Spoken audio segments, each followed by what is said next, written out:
Shalom, damai di hati. Terpujilah Tuhan Yesus yang terus memberkati perjalanan hidup kita. Ketika di pagi hari ini, Bapak Ibu, saudara-saudara, kita semua dalam keadaan yang diberkati Tuhan, menikmati kehidupan yang Tuhan beri. Sebelum kita beraktivitas, marilah kita membaca dan merenungkan firman. Namun sebelum itu, kita satu di dalam doa, kita berdoa. Selamat pagi Tuhan Yesus yang baik, Tuhan yang begitu mengasihi dan mencintai kami. Terima kasih Tuhan untuk setiap kesempatan yang Engkau beri bagi kami, untuk kami melanjutkan kehidupan kami. Di dalamnya ada tugas, tanggung jawab, pekerjaan, dan pelayanan. Dan kami akan mengawali semuanya itu bersama dengan Tuhan. Kami mau membaca firman, kami mau mendengar firman, tetapi juga kami mau melakukan firman ini dalam hidup kami. Tuntunlah kami semua Tuhan dengan Roh Kudus-Mu, agar kiranya Roh Kudus bekerja atas hidup kami. Kami dimampukan dalam melakukan setiap kehendak Tuhan dalam perjalanan hidup kami. Ini kami yang berdoa, berfirmanlah bagi kami dalam nama Tuhan Yesus. Haleluya. Amin. Firman Tuhan berkata dalam Lukas pasal 22 ayat 50. Dan seorang dari mereka menyerang hamba imam besar sehingga putus telinga kanannya. Terpujilah firman Tuhan di pagi hari ini. Judul renungan harian keluarga yaitu hindari kecerobohan. Keluarga Kristen yang dikasihi dan diberkati Tuhan Yesus, salah satu sikap yang perlu dihindari adalah kecerobohan, yang menurut KBBI berarti kasar, sembarangan, dan sembrono. Tindakan yang dilakukan tanpa memikirkan apa akibat yang akan terjadi sesudahnya. Sikap ceroboh ini dilakukan oleh salah seorang murid untuk membela diri ketika Yesus Kristus hendak ditangkap oleh para prajurit. Ia memang menyerang seorang hamba imam besar sehingga telinga kanannya putus. Ia begitu tergesa-gesa dan tanpa pikir panjang langsung mengambil pedang dan menyerang rombongan prajurit. Ia tidak takut pada para prajurit. Tindakannya ini tentu di luar perkiraan orang banyak di saat itu.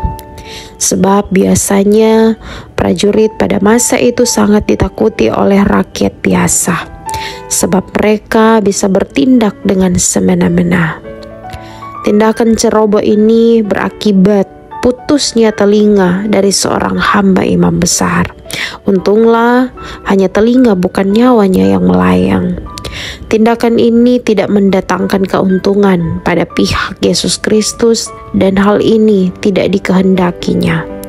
Sebab ia sendiri mengajarkan, jangan membalas kejahatan dengan kejahatan. Bila ada yang menampar pipi kananmu, berikanlah juga pipi kirimu. Tindakan salah seorang murid hendak menunjukkan bahwa mereka tidak ingin Yesus Kristus ditangkap. Mereka sangat mengasihi Dia. Mereka rela ditangkap untuk menggantikan Dia. Tetapi bukan demikian rencana Tuhan Allah, bahwa Yesus Kristus akan ditangkap, diadili, dan kemudian mati di kayu salib, supaya manusia yang berdosa diselamatkan. Keluarga Kristen yang dikasihi dan diberkati Tuhan Yesus, dalam kita menapaki kehidupan ini, banyak hal yang terus digumuli. Terutama bila berada dalam situasi sulit, terkadang membuat kita bertindak ceroboh tanpa memikirkan akibatnya. Contohnya, ketika tidak ada yang harus dimakan, terkadang sering membuat orang mencari jalan pintas seperti mencuri, sehingga muncul ungkapan, Kalau dapat Riki mencuri, kalau ndak dapat tahu, berarti ada mencari. Apakah hal itu berkenan kepada Tuhan Allah? Tentu tidak. Setiap orang diberikan Tuhan Allah kekuatan, kemampuan, dan hikmat untuk berusaha. Maka bekerjalah untuk mendatangkan berkat dalam kehidupan sehari-hari. Belajarlah untuk menjauhkan diri dari melakukan tindakan kecerobohan dan kebodohan, sehingga kita berkenan di hadapan Tuhan Allah. Kiranya Tuhan Yesus memberkati kita semua. Amin. Mari kita berdoa. Ya Tuhan Yesus, kami bersyukur ketika kami boleh beribadah bersama di pagi hari ini.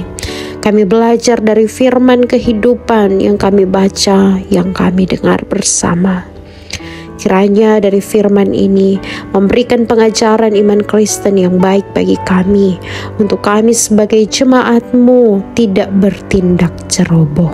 Dan biarlah setiap tindakan kami bercermin dari perintah-Mu untuk saling mengasihi satu dengan yang lain. Tolonglah kami Tuhan untuk melakukan firman kehidupan ini. Dalam nama Tuhan Yesus kami berdoa. Amin.